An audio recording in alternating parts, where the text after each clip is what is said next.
నమస్తే, welcome to great Andhra. మనతో పాటు ఉన్నారు సీనియర్ పొలిటికల్ అనలిస్ట్ జిఆర్ మహర్షి గారు. వైసీపీ నుంచి ఆరో జాబితా విడుదలైంది. దీనికి సంబంధించిన కొన్ని ఇంట్రెస్టింగ్ పాయింట్స్ మాట్లాడదాం. నమస్తే సార్. నమస్తే గారు.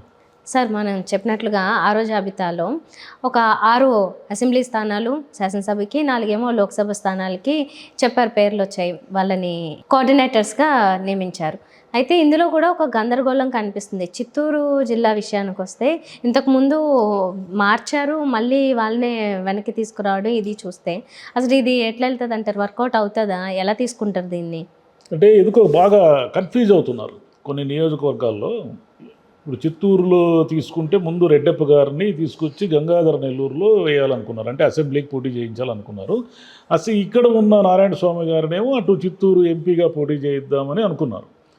ఇక్కడ గంగాధర నెల్లూరులో ఆయనకి ఏదో బాగా వ్యతిరేకత ఉంది, ఇబ్బంది ఉంది అని ఈ షఫలింగ్కి పూనుకున్నారు. కానీ మళ్ళీ ఏమైందో తెలియదు. కానీ మళ్ళీ గంగాధర నెల్లూరులో నారాయణ స్వామి గారు యాజిటీజ్గా ఉంటున్నారని, అదేవిధంగా చిత్తూరు లోక్సభకి రెడ్డప్ప గారే ఉంటున్నారనేది కొత్తగా మనకు తెలిసిన విషయం. అదేవిధంగా తిరుపతిలో లోక్సభలో సంబంధించి కూడా ఇదే కన్ఫ్యూజన్ జరిగింది. తిరుపతిలో ఏమైంది, గురుమూర్తి గారు సిట్టింగ్ ఎంపీగా ఉంటే ఆయన మీద ఏమీ వ్యతిరేకత కానీ ఇదేమీ లేవు, నార్మల్గా ఆయన బాగా పనిచేస్తున్నారు. ఆయన్ని సత్యవేడుకు షఫుల్ చేసి సత్యవేడులో ఏవో ఇబ్బందులు, ఆరోపణలు, విమర్శలు ఉన్నాయని వీళ్ళు భావిస్తున్న ఆదిమూలం గారిని తీసుకొచ్చి తిరుపతి ఎంపీ సీటుకు పోటీ చేయించాలని ముందు అనుకున్నారు. ఇప్పుడు ఏమైందంటే మళ్ళీ ఉన్నట్టుండి అది మారిపోయింది. ఇప్పుడు ఆదిమూలం అనైనా అసలు మాకు వద్దు పార్టీ అంటున్నాడు.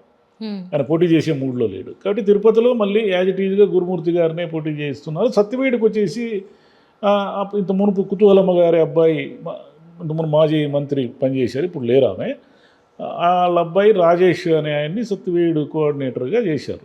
అంటే ఈ కన్ఫ్యూజన్ వల్ల ఏమిటంటే ఎందుకు పార్టీ కరెక్ట్గా ఒక నిర్ణయం తీసుకోలేకపోతా ఉందంటే, ఒక ఏదైనా అభ్యర్థుల మార్పులు చేర్పులు ఇవన్నీ ఓకే, కానీ ఎందుకు ఇలా పదే కన్ఫ్యూజ్ అయి ఉన్నవాళ్ళని అటు తిప్పడం ఇటు తిప్పడం, ఇవన్నీ ఏంటంటే తెలుగుదేశం విమర్శలు చేయడానికి అనువైన వాతావరణాన్ని వైసీపీనే కల్పిస్తూ ఉంది. అట్లనే ఇక వీళ్ళు మార్పులు చేర్పులు తీసుకుంటే గిద్దలూరు నుంచి మార్కాపురం నుంచి గిద్దలూరు ఆ ఎమ్మెల్యేలు అటు ఇటు షఫుల్ చేశారు. ఎందుకు షఫుల్ చేయడము అంటే అక్కడ ఆయన పోటీలో ఉంటే వచ్చే నష్టం ఏమిటి, అక్కడి నుంచి ఇక్కడికి మారితే వచ్చే లాభం ఏమిటి అనేది వాళ్ళ అధిష్టానమే తెలుసుకోవాలి. ఇట్లనే ఎమ్మిగనూరు స్థానానికి కూడా ఇదే జరిగింది. ఎమ్మిగనూరుకి ఏమైంది, అక్కడ ఉన్న చెన్నకేశ్వరరెడ్డి గారు వాళ్ళ మీద ఆయన మీద ఏదో సర్వే రిపోర్టు సరిగా లేదని వెంకటేష్ అనే ఆయన తెచ్చారు. నిన్న మొన్నటి వరకు వెంకటేష్ అనే ఆయన ఉన్నాడు రంగంలో. హఠాత్తుగా ఇప్పుడు మాజీ ఎంపీ బుట్టా రేణుక్ గారు వచ్చేసారు ఆ ప్లేస్లోకి. ఇది మన నెల్లూరులో సిట్టింగ్ ఉన్నటువంటి అనిల్ కుమార్ యాదవ్ అటేటో పంపిస్తారని ఒక టాక్ జరుగుతూ ఉండింది. ఆయన ప్లేస్లో ఆ డిప్యూటీ మేయర్ ఖలీల్ అనే ఆయన్ని తీసుకొచ్చారు. ఇట్లా మైలవరంలో కూడా ఆయన వసంత కృష్ణ ప్రసాద్ వెళ్ళిపోయినట్టే ఆ ప్లేస్లో ఎవరో తిరుపతి గౌడ తిరుపతి యాదవ్ అనే ఆయన్ని ఏమో తీసుకొచ్చారు. ఇట్లా చాలా ప్లేసుల్లో ఎందుకో ఒక రకమైన గందరగోళంతో ఉందంటే సిట్టింగులు మార్చాలి అని తీసుకున్న నిర్ణయం వల్ల ఏం జరుగుతూ ఉందంటే చాలా గందరగోళానికి వైసీపీ కూడా గురవుతూ ఉంది. అంటే నిజంగా అది ప్రిలిమినరీగా ఉండే గందరగోళమేనా, ఇంకా ముందు కూడా ఈ గందరగోళం కొనసాగుతుంది అనేది మనం చూడాలి. ఇప్పుడు లోక్సభకు వచ్చేసరికి కూడా ఇదే జరిగింది. లోక్సభలో ఏమైంది, 4 స్థానాలు ప్రకటించారు కదా. ఈ 4 స్థానాల్లో ఇక చిత్తూరు ఎంపీ స్థానాన్ని పక్కన పెడితే ఇంక మిగిలిన 3 స్థానాలు కూడా మార్చడం అంటే ఇప్పుడు గుంటూరు ఎంపీ స్థానానికి వచ్చేసి ఉమ్మారెడ్డి వెంకటేశ్వర్లు గారి అబ్బాయి ఉమ్మారెడ్డి రమణ వచ్చేసి గుంటూరు ప్లేస్లో పోటీ చేస్తున్నారు. అదేవిధంగా నర్సాపురం వీళ్ళ పాత సీటు, అంటే ఎప్పుడైతే ఆయన రఘురామకృష్ణరాజు వీళ్ళతో విభేదించి బయటికి వెళ్ళిపోయారో దాదాపు 5 ఏళ్ళుగా ఆయన డిటాచ్డ్గా ఉన్నట్టే లెక్క. వీళ్ళ అకౌంట్లో వైసీపీ సీటుగా ఉంది, కానీ ఆయన ఎప్పుడూ వైసీపీకి అనుకూలంగా లేడు, ఆయన ఎప్పుడు వైసీపీకి వ్యతిరేకంగానే ఉన్నాడు. కాబట్టి ఇప్పుడు ఆయన అక్కడ తెలుగుదేశం అభ్యర్థిగా ఉంటాడు. ఎవరు వీళ్ళ ఎంపీ ఇప్పుడు పార్టీ మరి తెలుగుదేశం అభ్యర్థిగా ఉంటాడు. కొత్త క్యాండిడేట్ వచ్చారు ఇప్పుడు, గూడూరి ఉమమాల అనే ఆవిడ్ని తీసుకొచ్చి అక్కడ పోటీ చేయిస్తున్నారు. అదేవిధంగా రాజమండ్రి వచ్చేసరికి ఏమైందంటే గూడూరు శ్రీనివాస్ అనే ఆయన్ని తెచ్చి పోటీ చేయిస్తున్నారు. అంటే కొత్త వాళ్ళు రావడం తప్పు కాదు, కానీ మరి వీళ్ళు స్ట్రాటజిక్గా ఏవైనా మిస్టేక్స్ చేస్తున్నారా, లేకుంటే కన్ఫ్యూజన్కి గురవుతున్నారా లేదంటే ఆ ఉన్నవాళ్ళు ఇప్పుడు అంటే మంత్రులు అనేక మందిని మార్చేస్తున్నారు కదా, ఎమ్మెల్యేలని మార్చేస్తున్నారు, మంత్రులను మార్చేస్తున్నారు. వీళ్ళందరినీ మార్చడం అనేది వర్కౌట్ అయితే మాత్రము జగన్ గారి ఈ ప్రయోగము శాశ్వతంగా అందరికీ గుర్తుండిపోతుంది. తేడా వచ్చినా అలాగే గుర్తుండిపోతుంది. కాదు సార్, అట్లా చూస్తే ఇప్పుడు ఆయన్ని చూసి అంటే పార్టీని చూసి కాదు, పార్టీని చూసి వేయాలి, అభ్యర్థుల్ని కాదు అంటున్నారు. సక్సెస్ వస్తే ఇప్పుడు దేని మీదకి ఉంటుంది అంటారు? అది ఎక్కువ ఎఫెక్ట్ వస్తే ఇప్పుడు పార్టీ ఎక్కడైనా పార్టీని చూసే ఓటేస్తారు. ఇప్పుడున్న పాతకాలం రాజకీయాలు మీరు వదిలిపెడితే, మీరు పాతకాలం రాజకీయాల్లో ఏం లేదంటే ఉమ్మడి ఆంధ్రప్రదేశ్లో 294 నియోజకవర్గాల్లో పూర్వపు రోజుల్లో కనీసం 8-10 మంది 15 మంది అట్లా ఇండిపెండెంట్లు గెలిచే కాలం ఒకటి ఉండింది. ఇండిపెండెంట్లు అంటే ఏమిటంటే వాళ్ళు అక్కడ బలమైన నాయకులుగా ఉంటారు, వాళ్ళకి పార్టీ అవసరం లేదు, వాళ్ళే గెలుస్తారు.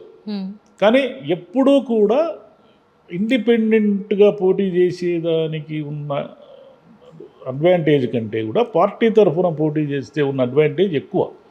కానీ కాలక్రమేణా ఏమైపోయింది అంటే ఇండిపెండెంట్ల సంఖ్య తగ్గిపోయి చాలా తక్కువ అనమాట. ఒకప్పుడు పాలకొండరాయుడు అని రాయచోట్లో ఇండిపెండెంట్గా గెలిచాడు. ఇప్పుడు 83 ప్రపంచనాన్ని తట్టుకొని కూడా గెలిచాడు ఆయన. బద్వేల్లో వీరారెడ్డి గారు గెలిచారు. తర్వాత మనం లెక్కలు తీస్తే ఇండిపెండెంట్లుగా గెలిచిన వాళ్ళు ఎవరు లేరు. అంటే నాయకులకు బలం లేదా అంటే బలం ఉంటుంది. ఎంత బలం ఉంటుంది అంటే ఆ నియోజకవర్గంలో గెలుపొందే అంత బలం ఉండదు. ఒక 5,000 ఓట్లు, 2,000 ఓట్లు, 3,000 ఓట్లు ఉంటుంది. జనం కూడా ఏమిటంటే ఆ నాయకుడు తమకు ఎంత కావలసిన వాడైనా సరే పార్టీ గుర్తు లేకుండా పోటీ చేస్తే వాళ్ళకి అనుమానం, అంటే ఇతను గెలవడు, ఇంపాసిబుల్ అనే ఒక మూడు ఉంటుంది కాబట్టి ఆ నాయకుడి మీద అభిమానం ఉన్నప్పటికీ ఆయనకు ఓటు వేయరు.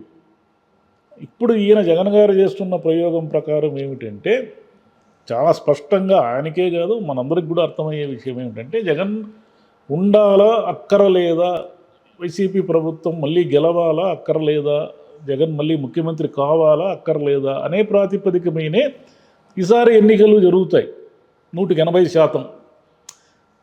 20% ఎట్లుంటుందంటే ఒకవేళ తెలుగుదేశం అభ్యర్థి కావచ్చు, వైసీపీ అభ్యర్థి కావచ్చు, పూర్తిగా అతని పట్ల మనకు అయిష్టం ఉండడము, పూర్తిగా అతను ఆరోపణల్లో విమర్శల్లో చిక్కుకొని ఉండడము, అతను ప్రజలకు మేలు చేయడని జనం ఆ ఏరియాలో ఉన్న జనం గాఢంగా నమ్మడం, ఇటువంటివి ఏవైనా జరిగితే తప్ప ఈ పార్టీలకు సంబంధించిన ఓటింగ్ కాకుండా తేడా రాదనమాట. కాబట్టి ఈసారి జగన్ ఉండాలా అక్కర్లేదనే ప్రాతిపదికే కాబట్టి నాయకులు ఎవరైనా కానీ వైసీపీ ఉండాలా, వైసీపీ సంక్షేమ పథకాలు ఇవన్నీ అమలు చేస్తూ ఉంది కాబట్టి ఈ సంక్షేమ పథకాలకు అనుకూలంగా ఓటర్లు ఓటు వేస్తారా లేదా ఓటు వేయరా అనే దాని మీదే ఉంటుంది. కాబట్టి ఒక లెక్కన చూస్తే నాయకుల చేతుల్లో ఓట్లు లేవు కాబట్టి నాయకుల పేరుతో ఈరోజు రాజకీయం నడవదు కాబట్టి ఈయన ఒక కొత్త దీనికి తెరదీశాడు. ఇది గనక సక్సెస్ అయితే రేపు నాయకులకి ఏమి ఉండదు, పార్టీకే విలువ ఉంటుంది. ఒకప్పుడు ఉండేది ఇందిరాగాంధీ పేరుతో ఎవరైనా గెలిచేవాళ్ళు, రేపు జగన్ పేరుతో ఎవరైనా గెలుస్తారు అనే ఒక మూడ్ క్రియేట్ అవుతుంది. ఇది గనక జరిగితే ఒక అద్భుతమే రాజకీయాల్లో.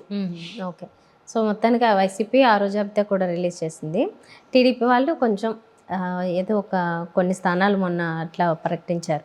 ఇంకా ఎన్ని లిస్టులు ఎన్నెన్ని వస్తాయో, ఎన్నెన్ని గందరగోళాలు ఉంటాయో.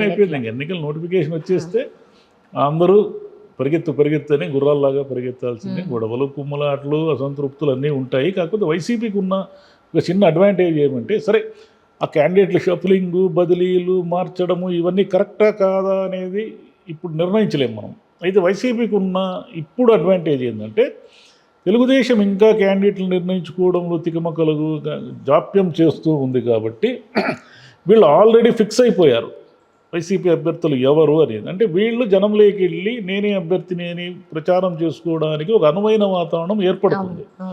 వాళ్ళకి ఇంకా లేదు, ఎందుకంటే ఆ సీటు జనసేనకు పోతుందో టీడీపీకి పోతుందో తెలియని పరిస్థితుల్లో ఉన్నారు కాబట్టి వాళ్ళకి ఇంకా టైం పడుతుంది. అది వైసీపీకి ఉన్న advantage. Okay sir, okay, thank you. Thank you అమ్మా.